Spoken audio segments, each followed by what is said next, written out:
afternoon, everyone. I hope you're all doing well today. I'm really excited to introduce our guest for today's session, Dr. Azlin Muhammad Yasin.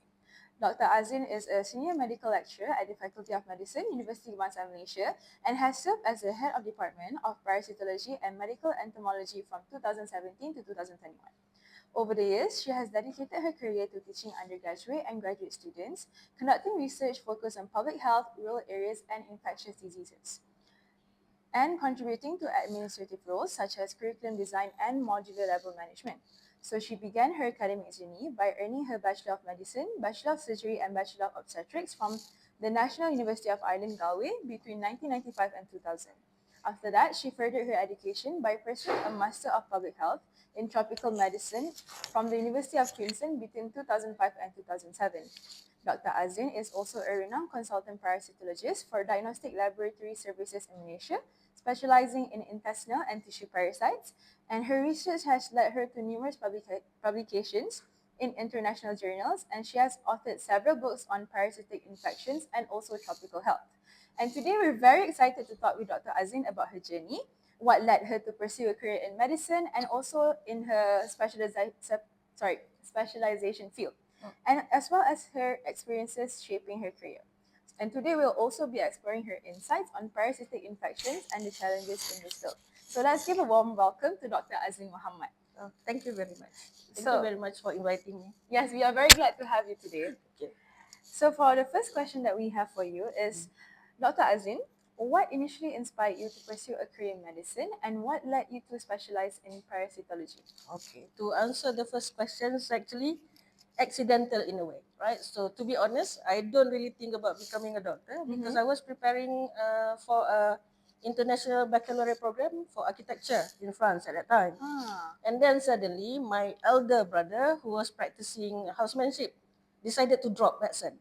So the whole village was like aghast, and my father told me, we need someone from our village to become a doctor. So that is spearheaded for other people, right, in the village to start professional studies. So after I reflected quite a while, I think I actually like to help people in one way. Second is actually I cannot see anybody in pain, any living thing. So I decided, it's okay. I changed my trajectory into medicine. So I go to study in Ireland. For the second part, actually why I decided to pursue parasitology, this question is also not really accidental, but it's due to some uh, kind of unforeseeable force. When I was in fourth year, I was actually gunning to become an orthopedic surgeon, right, in Ireland. But then I myself got diagnosed with osteosarcoma. It was in my upper tibia. When right? you were in university? Yeah, when I was in fourth year doing orthopedic round, I was diagnosed with osteosarcoma. I suddenly cannot walk, right? So, and they diagnosed me with osteosarcoma. So I have to go undergo an extensive surgery. It's called bone grafting. So after that, because becoming a surgeon needed you to stand quite a long time, right? And I have to think or branching out. What else can I do? I think my brother told me UKM Medical Faculty is looking for lecturers. So there's a lot of department that is looking for medical lecturers. So I went to several departments, but then I actually was fascinated with parasitology because mainly number one, it is very unique. Parasitology is actually you learn about basic sciences, biology and all, but the other half is actually on disease, so it's clinical. So it's preclinical and clinical, halfway. And the second part is actually the Datin, the Ketua Jabatan, the head of department at the time was telling me, one of the requirements is actually we need you to be an adventurous because we are sending you to the deep jungle and everything. Yeah. Wow. So I was like, I really like that, so I choose parasitology just because of that. As you know, Ireland doesn't teach any parasitology. So I think I just choose it because I'm thinking about the future that I'm going to have with that department at that time. That's it. Your story is really like it shows that sometimes when whatever we plan, it's not really for us. Correct. It's not really for us. Exactly. And now you are thriving in the deep jungle. Yeah, enjoying my life, I might say, right? Rather than feeling sorry for myself, cannot become specialist like all my other friends in surgery or neurosurgery or any heart cardio surgery. So But you found your own calling. When in your life give you lemon. That's lemonade. yeah. Okay, thank you for sharing. No problem. My next question will be like, how did your masters in tropical medicine from the University of Queensland impact your career? Okay. Becoming a medical lecturer, one of the requirement is you have to do masters. So at that time, the department was thinking we need lecturers that have different background from different countries. So the JPA or the UKM will send you with scholarship to certain places. So the reason why I choose University of Queensland because it has a very strong tropical medicine study at that time. Malaysia is not that glamorous lah, not popular for that topic. So I went there, and one of the things that actually helped me, one is definitely networking, because Queensland is the I think topmost number for tropical medicine in the world. So there's a lot of doctors, researchers from everywhere around the world. Even now, networking, they help me with my careers, especially because most of them become their own big gun at their own country, right? So if they have conferences, they have any consultation. So I got invitation to those. The second thing is actually it widened my mind because sometimes because I was taught in Ireland, right? It's very small, and then come back to Malaysia, another small area. So, but when you go into Australia, for example, where everybody is in bigger capacity. So I was like, wow. So tropical medicine is just not in Asia. And the third one that I learned is actually, this is interesting part because in Malaysia, we work quite a lot with Orang Asli, right? Aboriginal people. And Australia is also very well known for their Aborigine. Yep. So part of my research there was going into the Kakadu National Park. Kakadu National Park is the largest desert that have Aboriginal people living there. So I have to complete my research for about 6 months, living in the middle of the desert. So 6 months, staying in the middle of nowhere. Right? So if you think that Orang Asli here is living very bad, difficult life, Yeah. you should see what the Aboriginal people in Yeah, it's very Australia. The flies will actually attack you to drink your mucus. Flies, I'm talking about huge flies in the desert. They will fly buzzing to you because they want your mucus water, nose, mouth. Thank God you still have your eyes. Yeah. So I was like, okay, so that's what I mean. Widen my mind and saying, okay, if we think that we have it bad, other places in the countries, in the world is actually worsened. The fourth one is actually by research, definitely, because Queensland for tropical medicine it helped me thinking that you can actually involve research in basic sciences because you're thinking about clinical student as in clinical doctors. Parasitology is nothing, right? I was like, but then in Australia, they introduced me because you can actually do research for treatment, diagnostic, everything that is applied in clinical medicine. Because we always think about basic here, molecular this, molecular that, right? I never got that. I don't know, I cannot even see it. If you read all the publication, all the molecular 3D genomic, so what is the use of this, right? But then when you go there, it's okay, the usage of those actually to create diagnostic tests and for treatment management. Okay. So my brain is a bit cleared. Yeah. So These are just things and lessons that you won't be able to get here if you stay in Malaysia unless you leave the country and see how other people and discuss with other people because they did it in everyday life. Here we basically theoretical. Yes.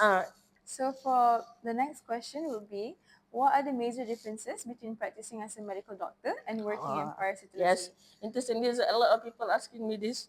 Why do you choose becoming a medical lecturer, right? So the first thing I would say, I love that time, working hours. Here, especially in UKM, we don't have specific, very strict, whatever. As long as you got 40 hours working per week. Right? So doesn't matter you log in whatever time you log out, as long as you got 40 hours a week. So basically, if I come in at 12 noon and come back maybe 8 p.m. every day for 4 or 5 days, I have enough time. Except, of course, if we have a scheduled teaching learning session, we have to come for PBL. But if you don't have those, some of our lecturers even come after 2 p.m. The second is actually, I think, is the focus on our work. The reason why I choose it number one, because when I was working as MO, right, we never see the sun. This is the easiest way for me to explain to you. you never see the sun because you have to go out before the sun is up. 6:30, for example, because you're just houseman or MO. I mean, not really special. It's similar. And then you go back after the sun is down. Then you just rinse and repeat the same Yeah, thing. exactly. And then you rest for about 4 hours, and then the next day you come back again at 6 doing the work round. So here you can see the sun, enjoying the sun, walking in the whatever Taman Tasik, and then I got to go to work. Yeah. You got what I mean? I mean, Yeah. that is the main thing that I really love about this. Second is actually focus of work. The other side is actually you try to save people's life. And you see disease every day. That is your mainstay. You see people with problem. Kan? You treat them. It's fast-paced, treatment-based. In out, in out. Correct. Kind of thing. It's just changing the face. Yep. Just changing the face. Here, if I can say about clinical application, we actually do prevention and control. We don't do the fast pace. So you see people in healthy state. They are happy. They are enjoying life. So you feel, I'm talking about psychological impact lah. Yeah, Right? in the long term. Correct. After a while, if you see people, doctor, I'm so sick, Yeah. In my case here, I feel happier because I got to see people in real natural state. Some might be not that healthy, but generally everybody is normal population. Right? The third part is actually changing for me is let's see, I must say the balanced life. As you all know, clinicians actually have higher, if you compare our salaries, Yeah. they have at least about 1,500 ringgit. I mean, if you compare peer to peer, maybe 1,500 to 2,000 extra money, but they don't have time to spend it. They don't have time to spend Correct. it. Yeah. See, so after a while, when I was young, I keep on the ambition to keep going. But after a while, I was like, why am I spending all my time, even though we just only 40 hours in the? I said, why am I still here in Malaysia? So after a while, I said, you can spend that money and travel overseas, do networking, which is conferences. Yeah. Networking plus sightseeing, okay? Because we have a very relaxed schedule. Yeah. But for clinician, when they go to overseas, maybe 3 or 4 days conference, they have to stick in that conference and then come back here because the work is waiting. Yeah. Right. So that's work balance. I'm talking in very simple, but other than that, it's much more interesting life that we're having here. Okay. Let's see the other work focus life balance. Money wise, not so much. Let's see, focus on work. I think those are the 3 main things that I can say is the different parts. Okay. May I ask you, like, how often do you do this, like, community outreach and services? Oh yeah, depending on the head of department, we have every KPI for the department. So in the past, let's see, 10 years, usually four community service that we have to go. If we have research grants that required us to go outside and help, so we do go. So for example, this year only, this is April, right? Yes. We have been to 2 services outside already. Thank you for sharing. No problem. So, I think we can move on to the next session, which is about professional insights. So, question 1 would be, Dr. Azlin, could you describe a typical day in your role? Typical day as a lecturer, I might add. I think in general, it's similar everywhere in university in Malaysia. For a lecturer, you need to teach. One is teaching. One is service that I told you. The third one is administrative. And the fourth one is actually research, right? So usually typically, I'm not big into research. Yeah. But, okay, typically, I would spend about 4 hours finishing any teaching learning materials or if I have any classes, which include undergraduate and postgraduate.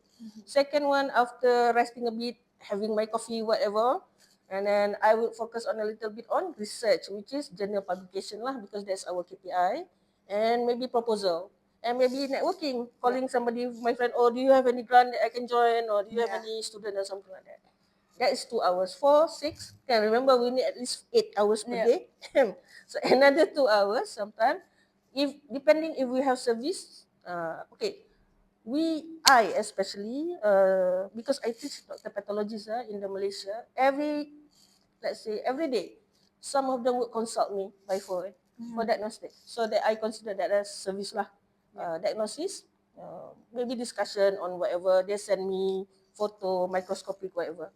So there is 2 hours discussion on that, and then done for the day.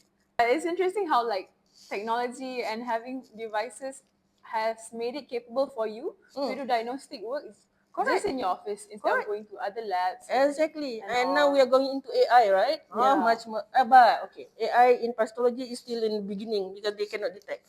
But actually, technology really help. One in research, one in diagnostic. Okay, so apart from that, I would also like to ask you, for aspiring doctors in Malaysia who are interested in your field, what are the available qualifications and pathway to enter this field? Correct. So I think a few of medical student undergrad has asked me this before. There are 2 pathways actually, but the first one I would advise you to do lah. You have to complete your MD first, and then fully registered with the MMC. That means completing your housemanship, right, for 2 years. After that, you might apply to the department, and then we will send you to study for specialisation. Usually it will be under full scholarship lah. So in my case, they send me to UQ, for example, right, in Australia. So like something like that. And then I would advise you to do either doctor of public health or doctor of pathology to get your name listed in NSR, National Specialist Registrar. So that's where your gaji will be up. Yeah. Maybe 2,000 to 3,000 than the normal one. The second part, which I'm telling you, if you're not interested in doing those 4 years of specialty again, doctor public health or doctor pathology, whatever, you can do PhD by research in our department. Similar, we will usually, UKM will help you get the scholarship lah, PhD in the department, and then you can get to become a full-fledged medical lecturer. So it's either you become a medical lecturer or you become a specialist and Yes. then you become a medical Correct, lecturer. correct. If you're a specialist, just get the Much, extra yeah, money. definitely. And if you become the one listed in NSR, you can jump into any other organization easily. So like private. Correct. Anybody in the world. We're not talking about Malaysia. We're talking globally. Yep. Okay. All right. Thank you for that. I think we can move to our next segment, which is challenges and growth. Okay, this is the question that I would like to know. So you have conducted research on intestinal parasitic infections among Orang Asli and children in Malaysia. Okay. What are some of the challenges or interesting incidents you faced while carrying out this research? Let's see. This is due to research. We're talking about specific for research in Orang Asli. So I've done this 20 years, right? Okay. For the first 10 years of my life, the main challenges is actually logistic. Because logistic mean to find the correct people to work with. The personal communication has to be really, really good. So one is finding your team members. Second is actually the traveling itself. The problem with all the vehicle, there are no roads. It's always dirt road, and then it rained really heavily. The second part is actually because these are Orang Asli people, what I encounter most is actually they don't have the basic birth certificate, whatever. The mother doesn't know. Okay, this is really funny, but to me, at first it was really funny, but after a while, I feel it's really sad. Yeah? So, for example, one mother, because we are in parasitic infection and sole transmitter, we need to treat them, whatever. So maybe this mother bring 5 kids, all under 6, for example. 1 year, 2 year, 3 year. But because the development is almost similar, the mother doesn't really remember which one is which. The name is similar. So and then, okay, maybe the first day of our routine diagnostic, we send a sample. So nama, whatever name, and then abang A, B, C, for example, right? And then 2 of those kids actually very severely infected and must be treated. And then the next day we ask the mother to bring, she bring different ones. So we didn't realize it at that time, so we treat the wrong ones. And then but then the third time we come, these 2 getting really severe lah, symptom wise. And then we ask, this the one that's actually positive the other day. So the mother said, I have not sure. So she couldn't recognize her own children. She couldn't remember which one she brought or whoever. Yeah. So that's the main problem lah at that time. For us, it is unthinkable that the mother doesn't remember which one is which, but it's common. Yeah. So I think that's the main thing lah, because we have to treat based on the person at that time. Okay, the second question is on interesting. Okay, one memorable I'm talking about. Yeah. Because these are all in rural communities. One memorable that I still remember until now is actually while we're taking blood sample for malaria. So you have to take the blood from anti-cubital, right, for here. And most of the Orang Asli men are very well toned. Their vein are popping out. Easy. I mean, wow, that's easy to take. Yeah. So at that time, the KKM staff and Jakwa, which is they are doing it because I'm the newbie, just joined in. So they are taking, and after a few poke, because you can see it poking into the vein, Yeah. no blood coming out, right? So after 5, and like all the bruising, but the blood doesn't come out. So then the prophet said, okay, stop. Lin, would you like to try? Yes, like, oh no. Yeah. You're put on the spot, right? Everybody's looking. And you feel like a newbie. Oh, You yeah. feel the pressure on you. Yeah, exactly. And these are the old, very senior staff. So they was like, go ahead. So I did. But then, okay, I remember now, clearly.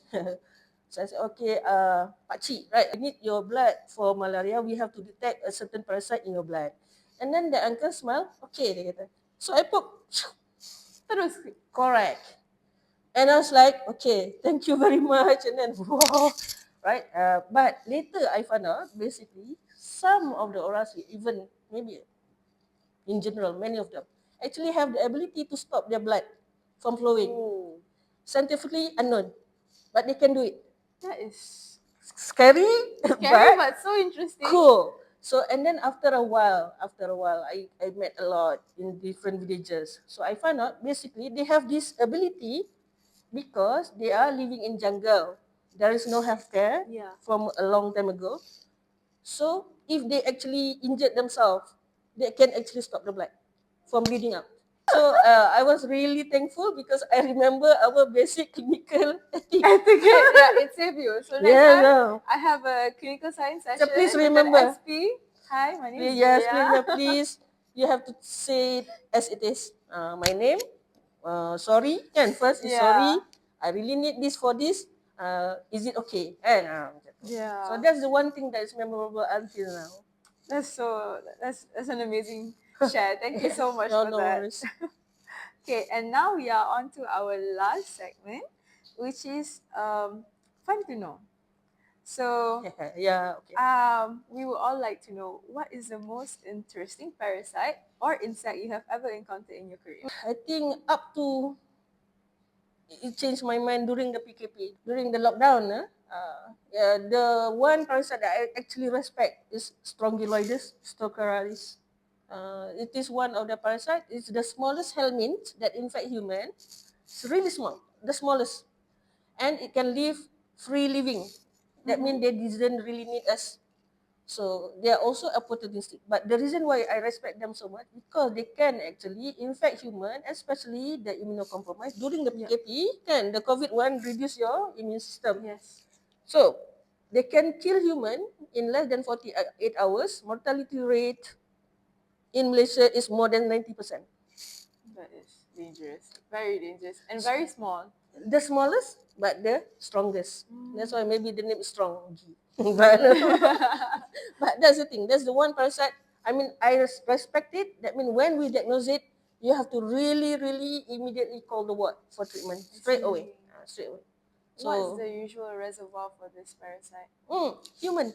Humans and they can live in the soil without us. So that means the prevention and control for any human parasite infection doesn't occur to them. So okay, that's like a lot in Malaysia, like the cases. Oh yeah, of course. And it's really difficult to diagnose in normal lab. So the reason why we found out is actually higher during the PKP because a lot of people are immunocompromised and they were warded. They are given steroid. As you know, if you give steroid, the immune is lower. Lower, And then people are dying just because the symptom of the COVID is so relaxed, not severe, but they're dying because strongyloides. Thank God I didn't. So that. hopefully, but okay. The other thing is you might have it, but you don't know about it. Oh no. They are waiting for your immune system to go down, and then they replicate really, really fast. I see. So Okay. that's the one. Okay, thank you for that scare. No problem. Not really scary. It's health information. Yeah. Okay. So before we end our session, would you be willing to share a few words of wisdom for our fellow medical students? Right. I keep on thinking when I see the question. Let's see. I just which is it's a bit cringy. But No, it's okay. as hopefully long it's as okay. Can. Yeah. Wait. We will all be happy to listen to what you have to share. I mean, the normal thing is live life to the fullest, guys. That's the thing. That's the thing that I want Go everybody to sightseeing. remember. Yeah, enjoy your life. Enjoy life. I mean, choose something outside medicine. How? I'm already here. No. I mean, I know because usually when I have PBL or mentor classes, I always ask them, "What is your name one bucket list in 5 years time? One thing that you do before you die, right? But you can do in 5 years time during your study lah. Anybody have any clear idea? Oh. It's outside getting married, and it's Oh. outside getting people Yeah. will always say, I want to bring my mom and my dad to travel all the way. But Yeah. no, this is for yourself. I already have it. What? Mine's going to be playing a music festival. Oh, cool. Yeah. That's cool. Yes, that That's is cool. going to happen within 5 years. Something like that. So you have to think about it outside the studying and become a specialist, become a medical, because that is a given.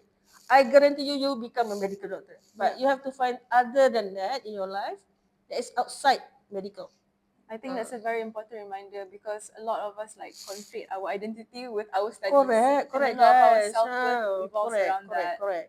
Yeah. I mean, 100%. I know a lot of medical students are considered nerds. Yes. Yes. Not interesting. Everybody focus on studying. So please remember this. Enjoy your life. I mean, studying is not really enjoyable in some Parts. some is actually enjoyable, right? Yep. So make it enjoyable for yourself. Okay. Maybe just go drinking, partying a little bit after cramming. Yes. Oh, study. Okay, After exam. this is the one. Okay, some humans are the greatest of us parasite. Agree or not? Yes. So I would advise you to learn the best way to detect and manage them as soon as possible. Oh, I already managed one of them. So usually the diagnostic part too a bit difficult. Yes. Because is it really my best friend? Yes. I mean, my sister is a parasite, so you have That's to. very.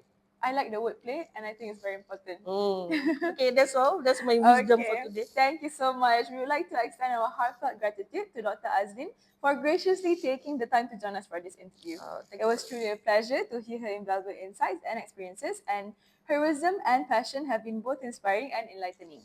We sincerely wish her continued success in all her future endeavors. Thank you, Doctor. Thank you very much. Okay.